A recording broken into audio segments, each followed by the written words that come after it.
My name is Voruk, and I am going to tell you about the worst day of my career.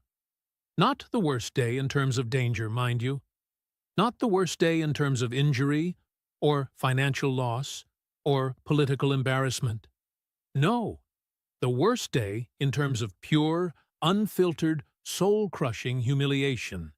And it all started because one of our crew members decided that a small human female, carrying a bag, looked like an easy target. I want to be very clear about something before I continue. I warned him.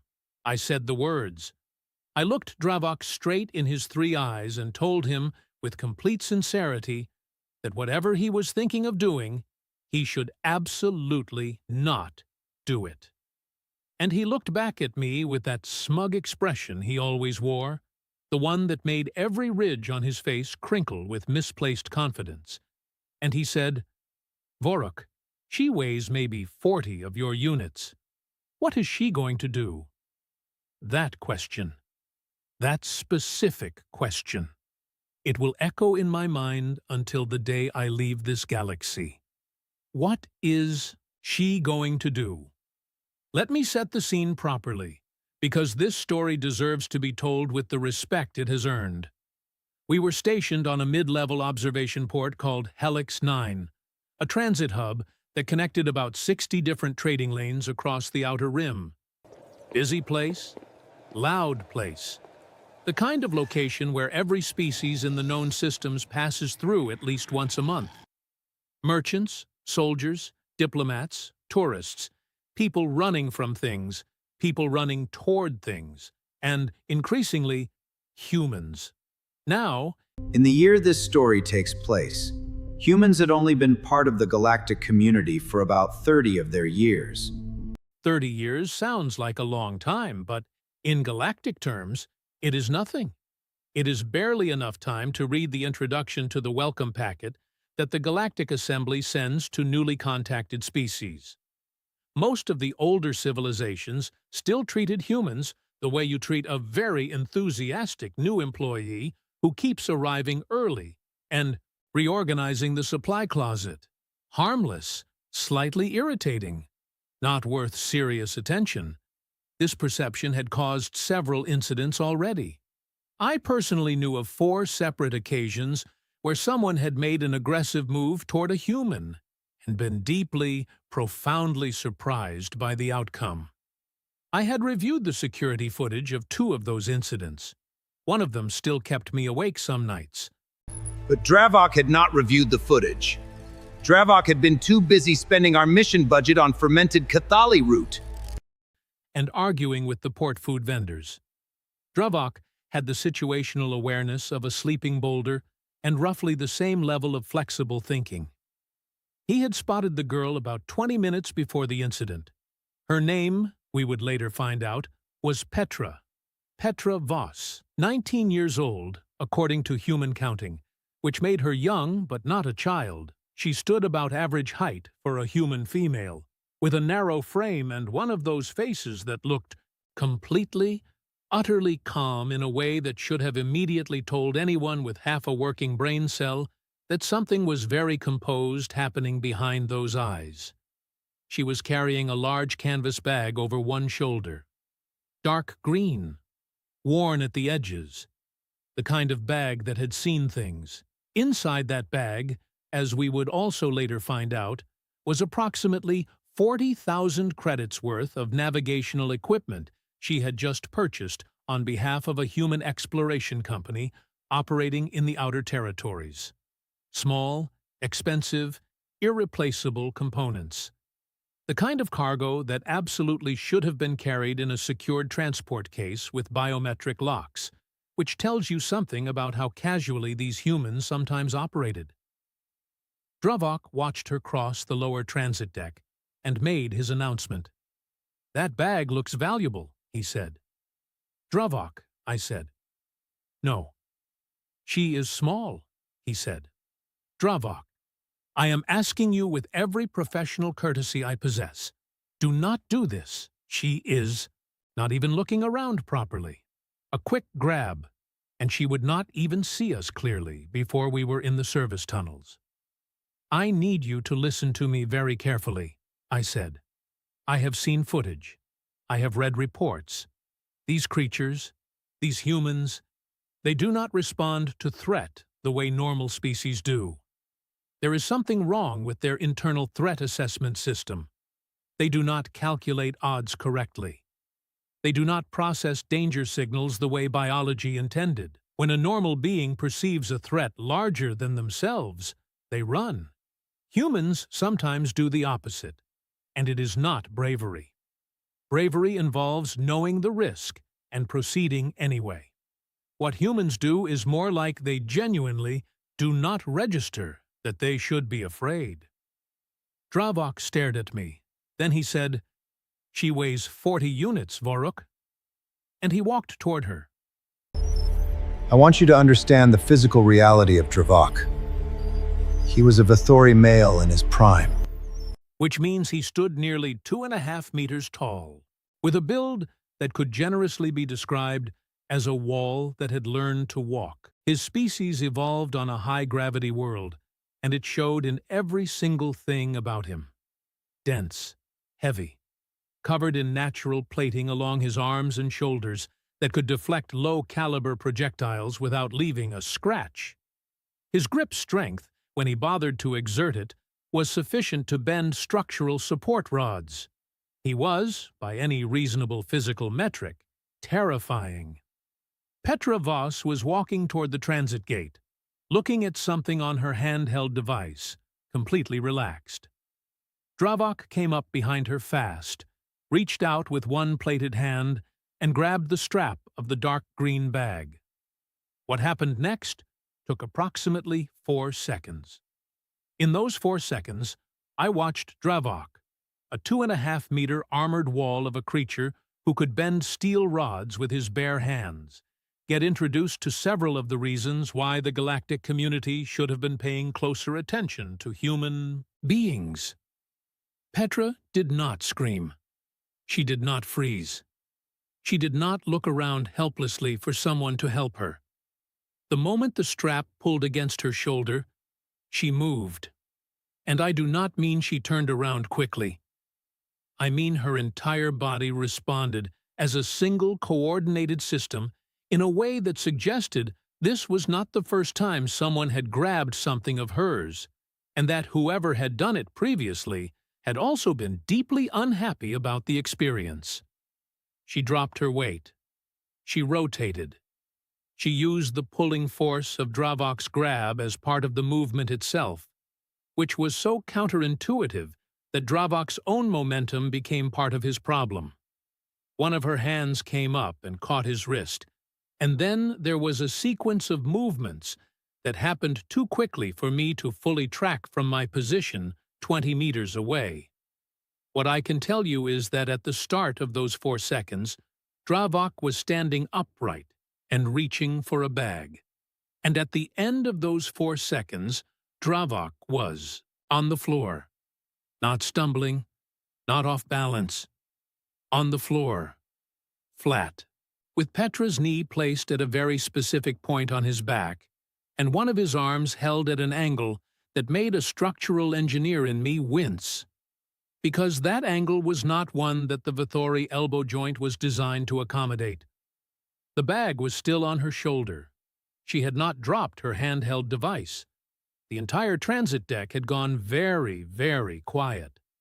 Petra looked down at Dravok with an expression that I can only describe as mildly inconvenienced, like he was a malfunctioning door panel that she had been forced to troubleshoot on her way to somewhere more important. She said something in her language. Later, after the port security arrived and the translators were sorted out, I asked them what she had said in those first moments. They told me she had said, "Really?" Just that. Just one word. Really. Like she was disappointed. Like she had expected better from the universe today and was registering a formal complaint about the quality of her Wednesday. I walked toward the scene because I was, technically, Dravok's supervising officer and therefore responsible for the consequences of his decisions, which was a fact I was regretting with every step I took. Port security arrived at roughly the same time I did. 3 officers, armed, moving quickly, stopping short when they processed the visual of a large Vittori face down on the floor being held by a human female who looked like she had simply paused mid-commute. The lead security officer, a Morvani named Tulek with about 30 years of port experience, looked at the scene. Then he looked at me. Then he looked back at the scene. He said, "Is he trying to steal from her?" "He was," I said. Tulek looked at Dravok again. Then he made a sound that, in Morvani, translated roughly as the verbal equivalent of shaking your head slowly. "How," Tulek said, "do they keep being surprised by this?" That question also echoes. Petra released Dravok. When the security officers stepped in, stepping back and adjusting her bag strap with the calm efficiency of someone who had just completed a minor administrative task. Dravok made noises on the floor. One of the security officers helped him up with the energy of someone who had done this before and found it neither surprising nor particularly interesting. I stood in front of Petra and tried to figure out what to say. She looked at me. She was not angry, which somehow made the entire situation more uncomfortable. Anger I could have worked with. Anger is a known quantity. What she had instead was a kind of patient, clear-eyed assessment that made me feel like I was being evaluated on a rubric I had not been given in advance. I said, "I apologize. He was not acting under any sanctioned authority, and I want to make clear that this was entirely his individual failure of judgment." She looked at me for a moment. Then she said, "Is he yours?" "He is my crew member, yes." "You should train him better." "I have been trying," I said, which was completely true. She nodded once, like that was a reasonable answer, and then she told the security officers what she needed for the incident report and went on her way. Just like that. She walked away, back to whatever she had been doing, bag on shoulder, handheld device in hand, entirely unbothered by the fact that she had just put a 2.5-meter armored creature on the floor of a crowded transit deck with what appeared to be minimal effort and zero emotional investment. I watched her go. Tulek appeared beside me. "First time seeing one do that?" he asked. "First time this close," I said. "It does not get less strange," he said. "I have been working this port for 3 decades. First human I ever saw handle a situation like this was about 22 years ago. Young male, probably 18, 19. Some Drathkin trader grabbed him by the collar in a market dispute. The human broke the trader's grip, reversed the hold, and had the trader against a wall before anyone knew what was happening." He paused. The Drathkin male was twice his size. The human apologized to him afterward, politely, like it was a misunderstanding. I thought about that. "What is wrong with them?" I asked, not as an insult, as a genuine, professional question from one observer of the universe to another. Tulek thought about it. "Nothing," he said finally. "That is the part that keeps catching everyone off guard. There is nothing wrong with them. They are exactly what they are supposed to be. We just kept assuming that a species that small, that soft, that new, would behave the way small, soft, new things usually behave." He watched the space where Petra had disappeared into the transit crowd. "We were wrong about that."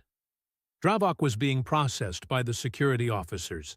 His arm was going to need medical attention. His pride was going to need significantly more. I would have to file approximately 11 different forms with the Transit Authority, and our current mission contract was almost certainly going to be suspended pending a conduct review. All of this because a 40-unit human girl had been walking through a transit deck with a bag. I thought about calling my superior officer to give the preliminary report. Then I decided to wait until I had processed what I had witnessed a little more fully, because I was not confident I could explain it yet in language that would make sense to someone who had not been standing 20 meters away watching it happen. I was also, if I am being completely honest with myself, still working through the part where she had said, "Really, just really," like the universe owed her better than this. The unsettling thing was that she was not wrong. So there I was, standing in the middle of Helix 9's lower transit deck, surrounded by the aftermath of Dravok's spectacular failure of intelligence, holding a datapad with 11 pending incident forms, and trying to figure out how the next several hours of my life were going to unfold. Spoiler: they were going to unfold badly.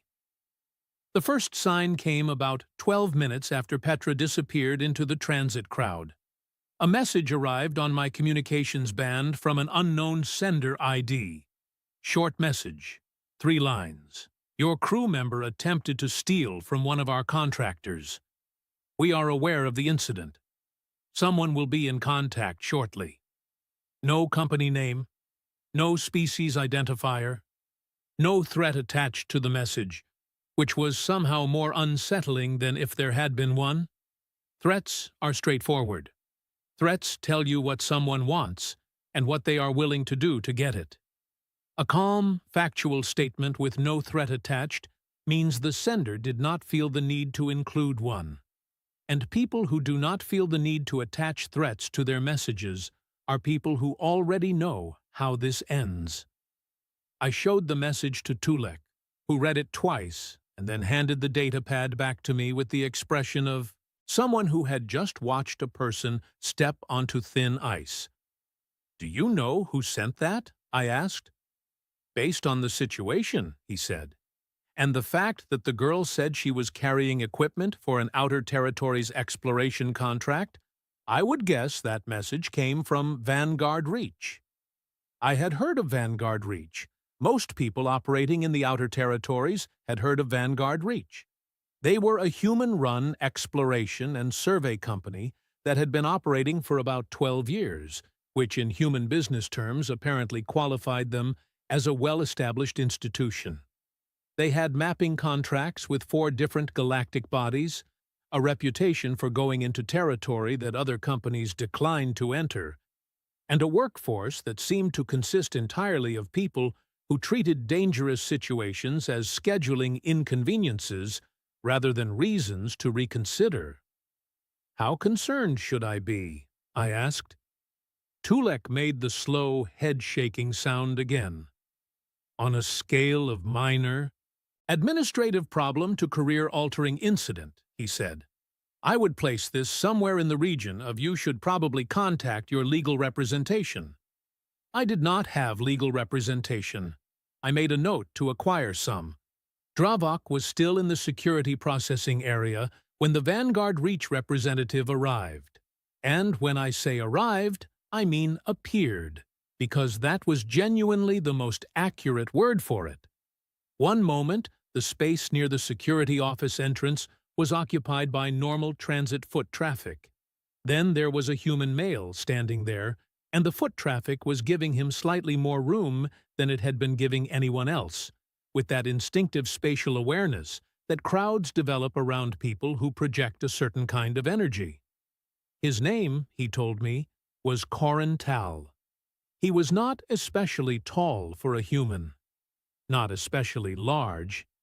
He looked like he was somewhere in his late 30s, with a face that had been outdoors in difficult weather for a significant portion of those years, and eyes that did the same thing Petra's had done. That specific, calm, clear, measuring quality that I was starting to recognize as something distinctly human rather than something specific to her. He shook my hand. Humans do this. They press their palms together as a greeting. I had read about it, but experiencing it in person has a slightly surreal quality. Like the universe confirming a piece of trivia you had filed under, probably exaggerated. "Voruk," he said, because apparently he already knew my name. "Corin Tal, Operations Director for Vanguard Reach Outer Sector. Petra contacted us about the incident." He looked past me toward the security processing area. Is your crew member still here? He is being processed, I said. His arm required medical attention. Corin nodded slowly. She mentioned she had to put him down. She did, I said, efficiently. Something crossed his face that I could not entirely read. Not quite amusement. Not quite pride. Something in between, layered over the calm assessment that seemed to be a human default setting. How long has she been carrying for you? I asked, because I was genuinely trying to build a picture of what I was dealing with. Petra joined us about 8 months ago, Corin said. She came out of a program called GRAPPLE, Ground Response and Personnel Protection for Lateral Environments, military adjacent, teaches close quarters response, cargo security, threat identification, the full suite. She scored in the top 4% of her cohort. He paused. Her cohort had about 200 people in it. I processed that. She is 19, I said. Humans start young, Corin said, which was not a boast. It was just a statement. A flat, factual observation delivered with the same energy as someone commenting on the local temperature. We walked toward the security area together. Dravok was sitting in a chair with his arm in a temporary brace, looking like a creature who had recently been introduced to a perspective shift he had not requested. When he saw Corin, he did what most large beings do when they encounter a smaller being who knows something they do not. He straightened up and tried to look like the situation was beneath him. Corin looked at him for exactly the amount of time required to complete an assessment. Then looked away. In Dravok's culture, being looked at and then looked away from was considered a significant social dismissal. The ridge on his face darkened. I want to be clear about something, Corin said to me, but loudly enough that Dravok could hear. Petra is not pressing charges through the Port Authority. That is her choice, and I respect it. What I am here about is the equipment in her bag. If that equipment had been damaged or taken, we would be looking at a contract delay affecting survey operations across 3 sectors. I need confirmation that nothing was lost or compromised. The bag never left her possession, I said. Good. He said it simply. No drama. Just close the loop on the thing he had come to close the loop on. Then he looked at Dravok again, briefly. Your arm going to be okay? Dravok stared at him. It will function, Dravok said stiffly. Good, Corin said again, with exactly the same inflection as before, which somehow managed to convey that he had been asking as a courtesy rather than out of concern, and that the distinction was obvious to everyone present. Then he turned back to me and said, Can I ask you something, Voruk? You may, I said. How many times have you personally seen someone make a move on a human and been surprised by what happened? I thought about the security footage. I thought about the 4 incidents I had heard about. I thought about the last 20 minutes. This is the closest I have been to an incident, I said. But I have reviewed records. And what did the records tell you? That it tends to go poorly for the person initiating the aggression. Corin nodded. He leaned against the wall with the easy comfort of a being who spent a lot of time in transit facilities and had long ago stopped finding them foreign. Here is the thing that I think the wider community keeps missing, he said. It is not that we are especially dangerous. Some of us are trained, sure. Petra is trained. But it is not about training exclusively. It is about something that got built into us a long time ago. He was quiet for a moment, looking at the ceiling in the way people do when they are assembling a thought. We spent a very long time being prey. Before we were the dominant species on our planet, before we had tools and fire and organized groups, we were small and slow and not especially strong compared to the things that were hunting us. And we survived anyway. We survived by being stubborn and clever, and by refusing, at a biological level, to accept that the situation was resolved against us. He looked at me. That stubbornness did not go away when we got to the top of the food chain. It just got pointed in different directions. I thought about Petra saying, "Really?" I thought about the tone of it. That specific flat disappointment. Not fear, not even anger. Just a quiet, bone-deep refusal to accept that this was an acceptable development in her day. She was not afraid, I said. She was probably a little afraid, Corin said. Fear is useful. Fear is data. She just did not let it make the decisions. He straightened up. That is the other part that tends to catch people off guard. A lot of species treat fear as a command. When they feel it, they stop or they flee. For humans, fear is more like a suggestion. A strongly worded one sometimes, but still a suggestion. Dravok had been listening to this entire conversation with an expression that was cycling through several emotions in quick succession.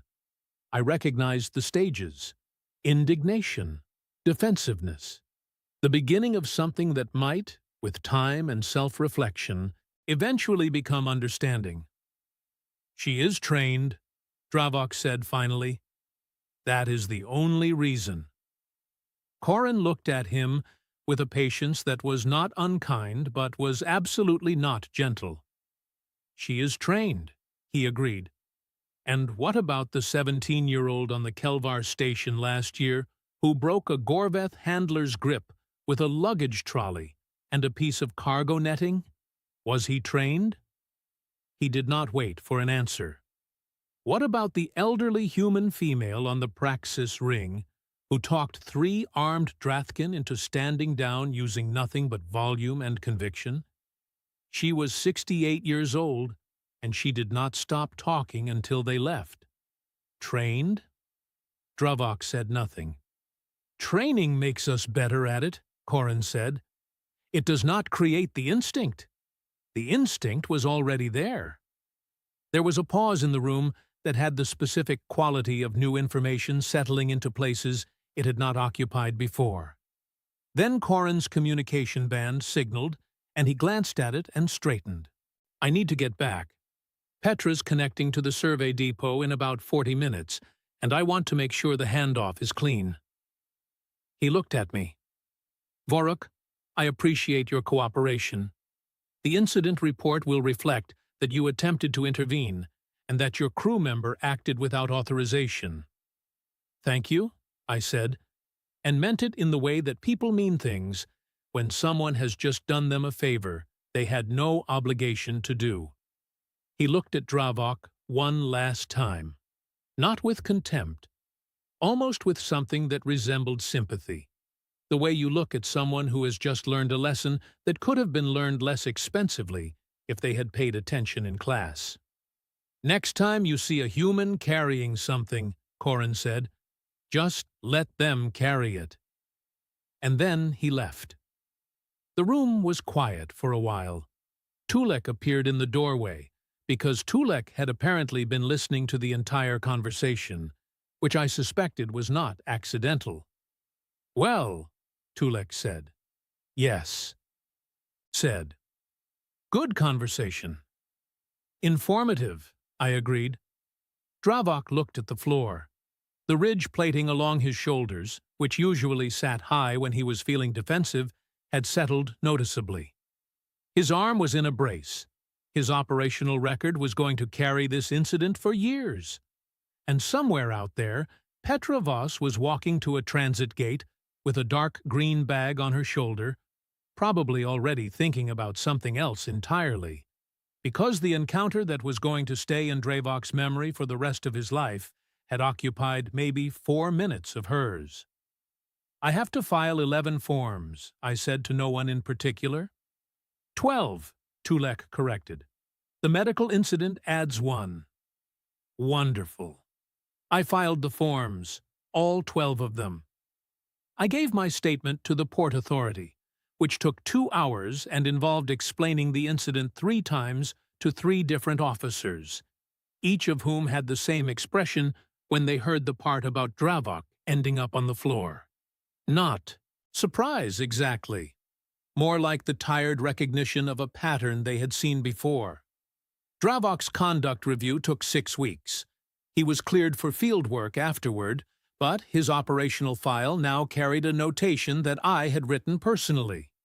It said, in the precise, formal language of official documentation, that the crew member had engaged in unauthorized aggressive action against a civilian of the human species and had suffered physical incapacitation as a direct result.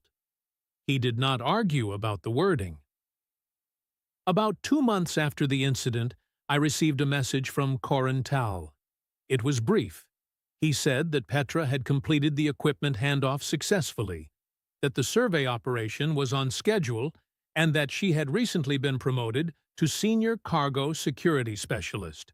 She was 20 now, 20 years old and a senior specialist at a company that operated in some of the most difficult territory in the outer systems.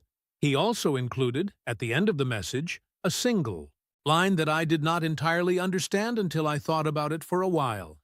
It said, "The ones who look the most like easy targets usually aren't. Pass it along if you think it would help." I did pass it along. I sent it to every contact in my operational network with a brief note explaining the context. Several of them responded to say they already knew. A few responded to say they had learned it themselves, the hard way, in situations they would prefer not to repeat. One of them, an old colleague named Revek, who had worked the outer corridors for 20 years, sent me back a message that contained nothing but a list of 12 separate incidents involving humans he had personally witnessed or investigated during his career. 12 incidents where someone had looked at a human and calculated easy and been wrong in ways that ranged from mildly embarrassing to genuinely catastrophic. At the bottom of the list, he had written one sentence: "They are not what they look like. They are never what they look like." I pinned that message to my operations board. Not as a warning exactly, more as a reminder. A reminder that the universe frequently contains things that do not present themselves the way their actual nature would suggest, and that the cost of assuming otherwise is paid by the person doing the assuming. Dravok eventually asked me, about 3 months after the incident, during a quiet shift in deep transit, what it was about humans that made them like that. He asked it quietly, without the bluster that had characterized most of his earlier thinking on the subject, like the question had been sitting in him for a while and had finally worked its way to the surface. I thought about Corin's words. I thought about the footage I had reviewed. I thought about Petra's face in those first seconds after the grab, and the absolute absence of panic in it. I think, I said carefully, that they come from a place that made them understand, at a very fundamental level, that giving up is not an option. And that understanding did not stop being part of them just because the world got easier. I paused. They carry it, like a bag they never put down. Dravok was quiet for a moment. Then he said, "That is almost poetic." "Almost," I agreed. Outside the viewport, the stars moved past in the slow drift of standard transit speed. Somewhere in the outer territories, a survey team was probably mapping something no one had mapped before, pushing into territory that other companies declined to enter, doing it with the calm confidence of a species that had spent a very long time being prey, and come out the other side as something rather different. I thought about dark green canvas, worn at the edges, the kind that had seen things. I thought about a 19-year-old girl adjusting her bag strap and walking away. And I thought that the galaxy, for all its accumulated years and wisdom and civilizations stacked upon civilizations, had still managed to be genuinely surprised by a species that had only been part of the community for 30 years, which says